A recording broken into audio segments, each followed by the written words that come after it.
ಸ್ನೇಹಿತರೆ ನಮಸ್ಕಾರ. ರೈತ ಹೋರಾಟಗಳು ನಿರಂತರವಾಗಿ ನಡೀತಾ ಇರಬೇಕು. ಯಾಕೆ ಅಂತ ಅಂದರೆ ಈ ಕರ್ನಾಟಕದಲ್ಲಿ ರೈತರ ಹೋರಾಟದಿಂದ ಹಲವಾರು ಸಾಧನೆಗಳಾಗಿದೆ.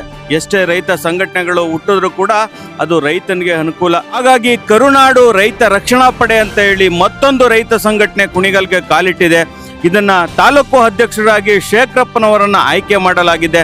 ಈ ಬಗ್ಗೆ ಅವ್ರು ಏನು ಹೇಳ್ತಾ ಇದ್ದಾರೆ ಎಂಬುದನ್ನು ಕೇಳ್ತಾ ಹೋಗೋಣ.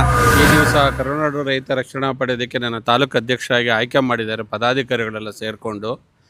ಇನ್ನು ಮುಂದಕ್ಕೆ ಇಲ್ಲಿ ಸ್ವಲ್ಪ ಸಂಘಟನೆ ಮಾಡಿ ಒಂದು ಬೃಹತ್ ಒಂದು ಫಂಕ್ಷನ್ ಅರೇಂಜ್ ಮಾಡಿ ಸಂಘಟನೆ ಮಾಡಿ ಕೆಲವು ರೈತರಿಗೆ ಕಷ್ಟದಲ್ಲಿರೋರಿಗೆ ಒಂದು ಸಹಕಾರಿಯಾಗಿ ಅವರ ಬೆನ್ನೆಲುಬಾಗಿ ನಿಂತ್ಕೋಬೇಕು ಅಂತ ಹೇಳಿ ಒಂದು ಇವತ್ತಿಂದ ಪ್ರಾರಂಭ ಮಾಡಿದ್ದೀವಿ. ಸದ್ಯದಲ್ಲೇ ಒಂದು ಕಾರ್ಯಕ್ರಮ ಮಾಡಿ ಎಲ್ಲ ರೈತ ಪದಾಧಿಕಾರಿಗಳನ್ನ ಸೇರಿ ಜನಗಳನ್ನ ಸೇರಿ ರೈತರನ್ನ ಸೇರಿ ಒಂದು ಒಳ್ಳೆಯ ಕಾರ್ಯಕ್ರಮ ಅತಿ ಶೀಘ್ರದಲ್ಲಿ ಹಮ್ಮಿಕೊಳ್ತೀವಿ ಅಂತೇಳಿ ಒಂದು ವಿಶ್ವಾಸ ವ್ಯಕ್ತಪಡಿಸ್ತೀನಿ. ಸ್ನೇಹಿತರೆ ಕೇಳಿದ್ರಲ್ಲ, ಬೆಳಿಗ್ಗೆ ಎದ್ರೆ ರೈತರಿಗೆ 108 ಸಮಸ್ಯೆ, ಬರಗಾಲ ಜೊತೆಗೆ ಹತ್ರ ಬರ್ತಾ ಇದೆ, ಬಿತ್ತನೆ ಬೀಜದ ಸಮಸ್ಯೆ, ಹಾಗೆ ಬೆಲೆ, ಹೀಗೆ ಹಲವಾರು ಸಮಸ್ಯೆಗಳು ಹುಟ್ಟುತ್ತಾ ರೈತನ ಜೊತೆನೇ ಹುಡ್ತಾ ಇದೆ. ಅದಕ್ಕೆ ರೈತ ಸಂಘಟನೆ ಬಹು ಮುಖ್ಯವಾಗಿ ಬೇಕು. ಅದಕ್ಕೋಸ್ಕರ ಅದಕ್ಕೊಬ್ಬರು ಮೇಟಿ ಬೇಕಲ್ಲ, ಅವರು ಸಂಜಯ್ ಅಂತ ಹೇಳಿ ಈ ಒಂದು ಸಂಘಟನೆಯನ್ನು ಕಟ್ಕೊಂಡು ಕರ್ನಾಟಕ ರಾಜ್ಯಾದ್ಯಂತ ಹೋರಾಟ ಮಾಡೋದಕ್ಕೆ ದಿಟ್ಟ ಹೆಜ್ಜೆಯನ್ನು ಇಡ್ತಾ ಇದ್ದಾರೆ. ಈ ಬಗ್ಗೆ ಅವ್ರು ಏನು ಹೇಳ್ತಾ ಇದ್ದಾರೆ ಎಂಬುದನ್ನು ಕೇಳ್ತಾ ಹೋಗೋಣ. ನಮಸ್ಕಾರ.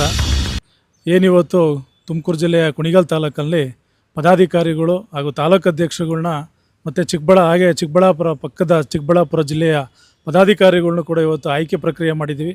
ಯಾಕೆ ಇವೆಲ್ಲ ಬೇಕು ಅಂತಂದರೆ, ಒಂದು ಸಂಘಟನೆ ಮಾಡಬೇಕು ಅಂತಂದರೆ ಪ್ರತಿಯೊಬ್ಬರದ್ದು ಸಹಕಾರ ಬೆಂಬಲ ಇರಲೇಬೇಕು. ಯಾಕೆ ಇವತ್ತು ಸಂಘಟನೆಗಳು ಬೇಕು? ಉದ್ದೇಶ ಏನು ಅಂತಂದರೆ, ಸರ್ಕಾರಗಳು ನಿದ್ದೆ ಮಾಡ್ತಾಯಿದೆ, ಅಧಿಕಾರಿಗಳು ನಿದ್ದೆ ಮಾಡ್ತಾಯಿದ್ದಾರೆ, ಅಧಿಕಾರಿಗಳೆಲ್ಲ ಭ್ರಷ್ಟರಾಗ್ತಾ ಇದ್ದಾರೆ.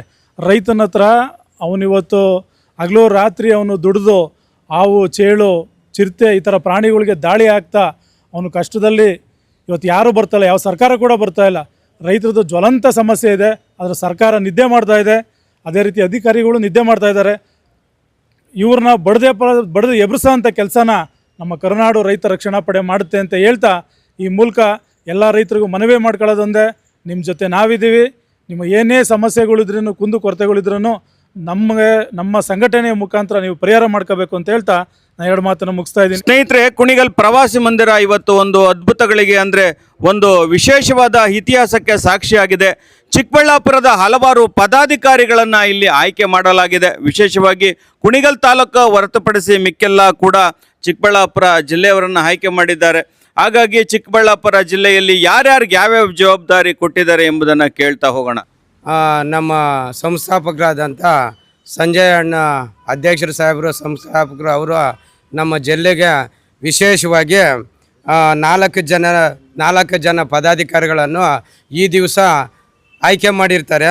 ಆ ಪದಾಧಿಕಾರಿಗಳ ಆಯ್ಕೆ ಹೆಸರುಗಳು ಅಂದರೆ KVS ಸುಂದರೇಶ್ ಜಿಲ್ಲಾ ಪ್ರಧಾನ ಕಾರ್ಯದರ್ಶಿ ಅಂತ ಆಯ್ಕೆ ಮಾಡಿರ್ತಾರೆ.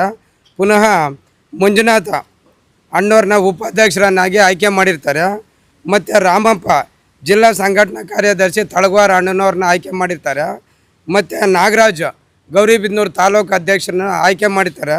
ಮತ್ತು ಅಶೋಕ್ ಕುಮಾರ್ ಜಿಲ್ಲಾ ಸಹಕಾರ್ಯದರ್ಶಿಯನ್ನಾಗಿ ತಮ್ಮ ಸಂಘಟನೆಯಾಗೆ ಅವ್ರನ್ನ ಆಯ್ಕೆ ಮಾಡಿಬಿಟ್ಟು ಆದೇಶ ಪತ್ರಗಳು ಈ ಸಂದರ್ಭದಲ್ಲಿ ಹೊರಡಿಸಿರ್ತಾರೆ.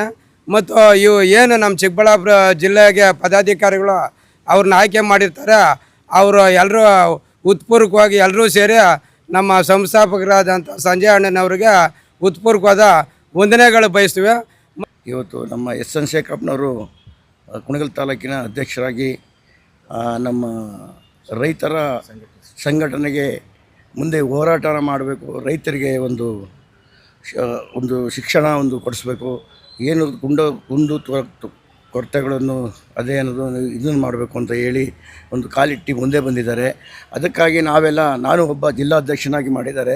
ನಾವು ನಮ್ಮ ತಾಲೂಕು ಅಧ್ಯಕ್ಷರಿಗೆ ಜೊತೆಯಲ್ಲಿದ್ದು ನಮ್ಮ ರೈತರಿಗೆ ಹೋರಾಟ ಮಾಡಿ ಒಂದು ಒಳ್ಳೇದು ಮಾಡಬೇಕು ಅಂತ ಮುಂದೆ ಕಾಲಿಟ್ಟಿದ್ದೀವಿ. ಸ್ನೇಹಿತರೆ ಕೇಳಿದ್ರಲ್ಲ, ಇದು ಈ ಸಂಘಟನೆಯ ಪ್ರಮುಖವಾದ ಆಯ್ಕೆಯ ಘಟ್ಟ. ಬಂಧುಗಳೇ, ನೀವು ಕೂಡ ರೈತರ ಪರವಾಗಿದ್ದರೆ, ರೈತರ ಬೆಳೆದಂಥ ಅನ್ನವನ್ನು ತಿನ್ನುವ ಮನುಷ್ಯರಾಗಿದ್ದರೆ ದಯವಿಟ್ಟು ರೈತರ ಬಗ್ಗೆ ಒಳ್ಳೆ ವಿಚಾರಗಳನ್ನು ಕಾಮೆಂಟ್ ಮಾಡಿ ಹೆಚ್ಚು ಜನಕ್ಕೆ ತಲುಪಿಸೋದಕ್ಕೆ ವಿಡಿಯೋ ಶೇರ್ ಮಾಡಿ. ಇದುವರೆಗೂ ನೋಡಿದ್ದಕ್ಕೆ ಧನ್ಯವಾದಗಳು.